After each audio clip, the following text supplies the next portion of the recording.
مگر بہت سے اس کا انکار بھی کرتے ہیں۔ میں نے آپ کو کہا کہ یہ اختلافی موضوع ہے ان کے مین تعارف سے ریلیونٹ، اور ہم تعصب کے عینک اتار کے سوچ کو وسیع کر کے ہر تعارف کو پرکھنے کی کوشش کریں گے، آیا حقیقت سے کون سا ریلیٹ کرتا ہے اور کون سا قریب ہے کہ جو عقل میں بھی آتا ہے اور سمجھ میں بھی، ٹھیک ہے۔ تو بہت سے علماء جو ہیں وہ اس کا انکار کرتے ہیں کہ وہ سکندر نہیں تھا۔ کیونکہ وہ سکندر کے بارے میں اگر ہسٹری پڑھتے ہیں نا، مورخین کہتے ہیں کہ وہ ایک انصاف پسند بادشاہ نہیں تھا، وہ مسلم عادل بادشاہ نہیں تھا، اور اس میں وہ کوالٹیز نہیں تھیں جو حضرت ذوالقرنین کی قرآن کریم میں بیان ہوئی ہیں، جو قرآن کی نص سے، قرآن کی آیات سے ثابت ہے ان کا تعارف، وہ اس سکندر میں وہ کوالٹیز نہیں تھیں۔ مورخین یہ کہتے ہیں، لہٰذا ہمیں بھی انہی کی بات ماننی چاہیے۔ میں نے آپ کے سامنے روایت رکھ دی ہے، لیکن میں آپ کو بتانا چاہتی ہوں کہ مزید تفصیلات تک لے کے جب جاؤں گی تو پھر it's totally up to you کہ آپ اس کو کیسے ہینڈل کرتے ہیں اور کیسے لیتے ہیں۔ بہرحال ہمارا جو کام ہے اس وقت وہ سیکھنا ہے، سمجھنا ہے، تو ہم ہر روایت کو سامنے سے گزاریں گے۔ تو وجہ جو ہے وہ مورخین یہی بتاتے ہیں کہ وہ سکندر اعظم ایک تو نبی بھی نہیں تھا، اور دوسرا یہ کہ حضرت ذوالقرنین نے مشرق سے مغرب یہ زمینی سفر کیا تھا، جنگی مہمات تھی، یہ وہ جو سکندر ہے اس نے نہیں کی تھی، ٹھیک ہے۔ تو اس چیز سے وہ ریلیٹ کرتے ہیں کہ ایسا کوئی ہمیں نہیں، ان کی ویلیڈیٹی کے تھرو، ان کی ریسرچ کے تھرو وہ کہتے ہیں کہ اس کا کوئی تعلق نہیں ہے، سکندر اور تھا اور اس میں وہ کوالٹیز نہیں تھی جو قرآن میں حضرت ذوالقرنین کی موجود ہے۔ تو پھر حضرت ذوالقرنین ہو اور روایات ہمیں کیا ملتی ہیں ان کے بارے میں، وہ کون تھے، اس کی طرف چلتے ہیں۔ تو یہ مسئلہ قدیم زمانے سے اب تک مختلف فی رہا ہے، ٹھیک ہے، یعنی اس میں اختلاف رہا ہے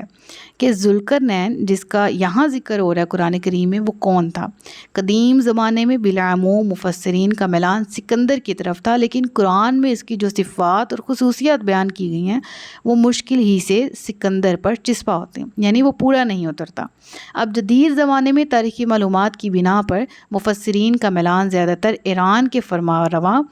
اس کا نام خورس یا کورش یا خسرو یا سائرس، ایران کا فرما روا تھا، اس کے مختلف نام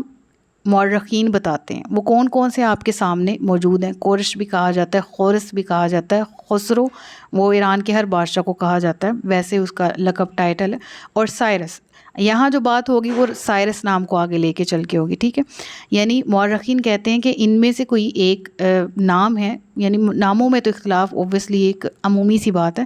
جدید زمانے میں جو ہے نا تاریخی معلومات اس طرف اشارہ کرتی ہیں کہ وہ ایران کا جو فرما روا ہے اس کا ذکر قرآن میں ہو رہا ہے، یعنی یہ نسبتاً قیاس کے زیادہ تر قریب ہے، یعنی قیاس جو کیا جاتا ہے نا، اجماع قیاس اور یہ قرآن سنت، تو قرآن کے بعد ہم نے اس پہ دیکھا کہ قیاس کی کتنی گنجائش نکلتی ہے، اور قیاس کی گنجائش دین اسلام ہی ہمیں دیتا ہے۔ تو بہرحال وہ الگ ٹاپک اصول فقہ کی طرف چلا جائے گا، تو واپس آتے ہیں اپنے ٹاپک پہ۔ تو بہرحال ابھی تک یقین کے ساتھ کسی شخصیت کو اس کا جو ہے وہ 100% شورٹی کے ساتھ علم نہیں ہے کہ ذوالقرنین اصل میں کون تھے، لیکن مورخین کی روایات کی روشنی میں ہم آج کا لیکچر کور کرنے جا رہے ہیں، ٹھیک ہے۔ اور اس کے ریفرنسز جو ہیں وہ مختلف تفاسیر سے اکٹھے کیے گئے ہیں، آپ ضیاء القرآن کی ریڈنگ کر سکتے ہیں اس سے ریلیونٹ، اور بھی دیگر تفاسیر ہیں جن کی میں آپ کو لنکس جو ہیں، لنکس اگر پوسیبل نہیں ہوئے تو میں نیمز اور ان کے پیج نمبر ڈسکرپشن میں ایڈ کر دوں گی، تاکہ آپ نے اگر تھورولی اسٹڈی کرنی ہے تو آپ کر پائیں۔ بہرحال آگے چلتے ہیں، اور حضرت ذوالقرنین رضی اللہ تعالیٰ عنہ کی نبوت کے بارے میں اختلاف ہے۔ حضرت علی کرم اللہ تعالیٰ وجہ الکریم نے فرمایا کہ وہ نہ نبی تھے اور نہ فرشتے تھے، کہ لوگوں میں باتیں مشہور ہیں وہ نبی تھے یا ان کو فرشتے سے کنسیڈر کیا جاتا ہے، ایسا نہیں ہے، بلکہ اللہ عز و جل سے محبت کرنے والے بندے تھے۔ اللہ نے انہیں اپنا محبوب بنایا، اور اسی محبت کی وجہ سے ان کا ذکر قرآن میں موجود ہے، اور ان کے کیا کارنامے تھے وہ بھی ہم انشاءاللہ سورۃ الکہف کی آیات کی روشنی میں ہی پڑھیں گے۔ بہرحال حضرت علی کے قول پر اکتفا کرتے ہوئے ہم بھی یہی پڑھیں گے کہ آپ ولی اللہ تھے، اللہ کے نیک اور پسندیدہ برگزیدہ بندے تھے، آپ نبی نہیں تھے۔ اس کے بعد بات کر لیتے ہیں، اور آیت کا پہلے باقی کا پچھلا حصہ پڑھ لیتے ہیں اور پھر اس کے ساتھ جوڑتے ہیں، انا کہ بے شک ہم نے مکنّا لہ فی الارض وآتیناہ من کل شیء سببا، کہ ہم نے اسے زمین میں اقتدار دیا اور اسے ہر چیز کا سامان عطا فرمایا۔ یعنی رب العالمین نے سب سے پہلے آیت نمبر 83 میں ہم نے پڑھا کہ ان سے نبی پاک صلی اللہ علیہ وسلم سے سوال کیا گیا، اور رب العالمین نے کہا کہ اے محبوب آپ انہیں پڑھ کر سنائیں، قرآن کریم سے پڑھ کر آپ انہیں قرآن کریم کی روشنی میں، آپ وحی کی روشنی میں انہیں حضرت ذوالقرنین کا تعارف بتائیں۔ اب وہ تعارف کیا ہے؟ اب وہ قرآن کی نص میں کیا موجود ہے کہ ہم نے انہیں ٹھکانہ دیا زمین میں۔ اب دیکھیں مکنّا وَلَقَدْ مَكَّنَّا، ہم نے حضرت یوسف علیہ الصلوۃ والسلام کے واقعے میں بھی پڑھا ہے، ٹھیک ہے، اور وہاں پر بھی میں نے یہ مکنّا لفظ کی ڈیٹیل بتائی ہے کہ اقتدار اعلیٰ کہتے کس کو ہیں، شریعت کی روح سے اور قانونیت کی روح سے اقتدار اعلیٰ کیا ہوتا ہے۔ حضرت یوسف علیہ الصلوۃ والسلام کہاں قیدی تھے، کہاں مصر کے بازاروں میں بکے، کہاں آپ ایک غلام کی حیثیت سے رہے، لیکن پھر جب اللہ نے قدرت دی، اقتدار دیا، تو ایسا دیا کہ احسن القصص کہا گیا ان کے واقعے کو قرآن میں، اور رہتی دنیا تک ان کا نام قائم دائم ہے، اور جو انہوں نے حکومت کی وہ بھی رہتی دنیا تک مثالی۔ بہرحال اس کی ڈیٹیل آپ سورہ یوسف اپلوڈیڈ ہے، وہاں سے سن لیجئے گا۔ واپس آتے ہیں پوائنٹ پہ، اسی آیت کی تفصیلات میں جاتے ہیں ساتھ ساتھ، اور ساتھ ساتھ ہم جو ہیں وہ حضرت ذوالقرنین کا تعارف مزید پڑھنے کی کوشش کرتے ہیں۔ تو شروع کرتے ہیں، آگے چلتے ہیں کہ یہ اس دور کا ذکر ہے جب بخت نصر جو ہے وہ ہیکل سلیمانی کو برباد کر چکا تھا۔ اب ہیکل سلیمانی کیا ہے؟ حضرت سلیمان نے جو مسجد تعمیر کی تھی، اور وہ مسجد اقصیٰ ہے، اور وہ بیت المقدس کا وہ جو سارا ایریا ہے وہ مراد ہے، ٹھیک ہے۔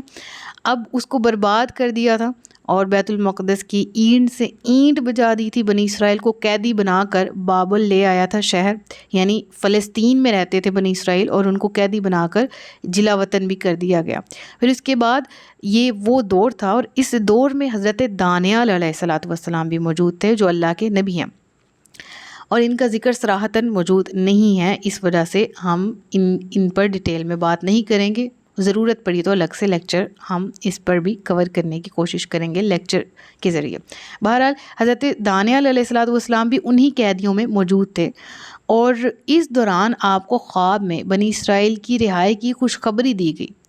اور ان کے خواب کا ذکر بھی موجود ہے، تفاسیر کی کتب میں بھی ہے کہ آپ خود فرماتے ہیں کہ میں نے دیکھا، حضرت دانیال فرماتے ہیں اپنے خواب کے بارے میں، اور وہ کیا کہتے ہیں کہ میں نے دیکھا، آنکھ اٹھا کر نظر کی تو کیا دیکھتا ہوں کہ دریا کے پاس ایک مینڈا کھڑا ہے، اور جس کے 2 سینگ ہیں۔ اب سینگ کا تعلق کیا ہے؟ ذوالقرنین، قرن ایک سینگ کو ابھار کو کہتے ہیں نا، کوئی اٹھی ہوئی چیز کو، ٹھیک ہے، اور ذو والے، قرنین تثنیہ کا صیغہ لگ گیا تو 2 ابھار والے، یعنی اب ان کی جو جسمانی پرسنالٹی ہے نا، اس کے حوالے سے کہا جاتا ہے، جسمانی ساخت کے بارے میں، کہ آپ کے سر پر 2 چھوٹے چھوٹے ابھار تھے، جس کی وجہ سے آپ کا لقب ڈل چکا تھا ذوالقرنین۔ حقیقی طور پر مفسرین کہتے ہیں کہ وہ سائرس نامی بادشاہ تھا، جو کہ اللہ کا مطیع تھا، فرما بردار تھا، اور وہ ان تمام شرائط پر پورا اترتا ہے جو کہ قرآن میں یہاں پر موجود ہیں، اور اس پر ہم آگے مزید بحث بھی کرنے جا رہے ہیں۔ تو بہرحال اب معلوم ہوا کہ حضرت دانیال نے خواب میں وہ مینڈا دیکھا جس کے سر پر ابھار تھے، اور حقیقتاً بھی ایسا ہوا کہ اس کا ذکر ابھی ہم بالکل آگے جا کے پڑھتے ہیں، لیکن میں ریفرنس تھوڑا سا ایڈ کر دوں کہ یہ جو واقعہ میں نے آپ کے سامنے بیان کیا نا، کہ یہ وہ دور تھا جب بخت نصر نے ہیکل سلیمانی کو تباہ و برباد کر دیا تھا، تو اس کا ریفرنس جو ہے وہ کہاں ہے؟ اس کا ریفرنس جو ہے وہ ہم بنی اسرائیل میں ڈیٹیل میں پڑھ کے آ چکے ہیں، سورہ بنی اسرائیل، ٹھیک ہے، پارہ نمبر 15 ابتدا میں جب واقعہ معراج کا ذکر آتا ہے تو بالکل تھوڑا سا 2-3 آیات چھوڑ کے، غالباً 5ویں آیت یہاں پر ریفرنس بھی موجود ہے، اس میں ذکر ہے کہ پھر جب ان 2 مرتبہ میں سے پہلی بار کا وعدہ آیا تو ہم نے تم پر اپنے بندے بھیجے جو سخت لڑائی والے تھے، تو وہ شہروں کے اندر تمہاری تلاش کے لیے گھس گئے، اور یہ ایک وعدہ تھا جسے پورا ہونا تھا۔ تو اب معلوم ہوا ہے، اب سمجھ میں آ رہی ہے کہ یہ کون سا دور ہے۔ مفسرین کہتے ہیں کہ قرآن کریم کی اس آیت کی روشنی میں اگر دیکھا جائے تو یہ اسی دور کو ریلیٹ کرتا ہے کہ جب بخت نصر ان پر مسلط کر دیا گیا تھا، اور تب ہم نے ان آیات کی تفسیر میں بھی یہ بات پڑھی تھی، ابھی بھی حصول برکت کے لیے تھوڑا سا ریپیٹ کر لیتے ہیں کہ ان مسلط کیے جانے والے لشکروں میں جو بنی اسرائیل پر مسلط کیے گئے، ان کی اپنی سرکشی کی وجہ سے، یعنی بنی اسرائیل نے سرکشی کی تھی، فساد مچایا تھا زمین پہ، اس کی وجہ سے پھر ان کی پکڑ ہوئی تو سخت ہوئی، ان پہ ظالم بادشاہ، ظالم حکمران مسلط کر دیے گئے، ٹھیک ہے۔ تو انہوں نے جب وہ مسلط ہوئے ظالم بادشاہ، ظالم حکمران، انہوں نے کیا کیا؟ کیا, بنی اسرائیل کے علماء کو قتل کیا, توریت کو جلایا, مسجد اقصیٰ کو ویران کیا, ایون 70,000 افراد کو گرفتار کیا, اور ریفرنس آپ کے سامنے موجود ہے. ان مسلط کیے جانے والے جو لشکر تھے یہ کون سے تھے, اس بارے میں مختلف علماء نے رائے تو دی, لیکن علماء کیا کہتے ہیں کہ جو بدترین طریقے سے جنہوں نے بنی اسرائیل کو تہس نہس کر کے رکھ دیا اور دشمنی نبھائی وہ بخت نصر تھا, جس نے بنی اسرائیل کو حد درجے کا نقصان پہنچایا اور ان کے جو باعزت بابرکت مقامات تھے ان کی بھی لاج نہیں رکھی اور ان کو تہس نہس کیا. اور وہ شخص کون تھا؟ بخت نصر تھا. ٹھیک ہے, اور یہ آیات کا ریفرنس تھا وہ ایڈ ہو گیا. اب اسی واقعے کو آگے بڑھاتے ہیں. کہاں حضرت دانیال کے خواب کی بات ہو رہی تھی. انہوں نے خواب دیکھا کہ جب ان پر بہت وہ والے حالات تھے کہ بخت نصر جو ہے وہ مسلط ہے, اس نے جلا وطن کیا بنی اسرائیل کو لوگوں کو, اور آپ بھی ان قیدیوں میں موجود ہے جو کہ فلسطین سے بابل لے جائے گئے ہیں. ٹھیک ہے, بابل یا پروننسیشن اگر میں غلط کری تو بابل ہوگا. تو اس شہر میں لے جایا گیا, اپنے شہر سے نکال دیا گیا اور آپ قیدی ہیں, اسیر. اور اس دوران آپ خواب دیکھتے ہیں اور خواب دیکھتے ہیں کہ 2 سینگوں والا ایک مینڈا ہے, اور حقیقت اس کی کیا ہے اس کے بارے میں اب پڑھنے جا رہے ہیں کہ اس دوران ایک سائرس نامی بادشاہ تھا جو فارس کا حکمران بنا. اور تاریخ کے بیان کے لیے صرف اتنا ذکر ہی کافی ہے کہ وہ بادشاہ تھا, اس کا جو عروج کا جو وقت تھا نا وہ تھا کہ 549 یعنی 549 سال قبل از مسیح. ٹھیک ہے, قوف می مطلب قبل از مسیح, حضرت عیسیٰ کے دور سے بھی 550 سال پہلے. اس زمانے میں اس کا عروج کا دور تھا. ٹھیک ہے, اور اس نے چند سال کے عرصے میں میڈیا یعنی اس کا دوسرا نام جو ہے وہ الجبال بھی ہے, اور لیڈیا یعنی کہ ایشیائے کوچک کی سلطنتوں کو مسخر کرنے کے بعد 539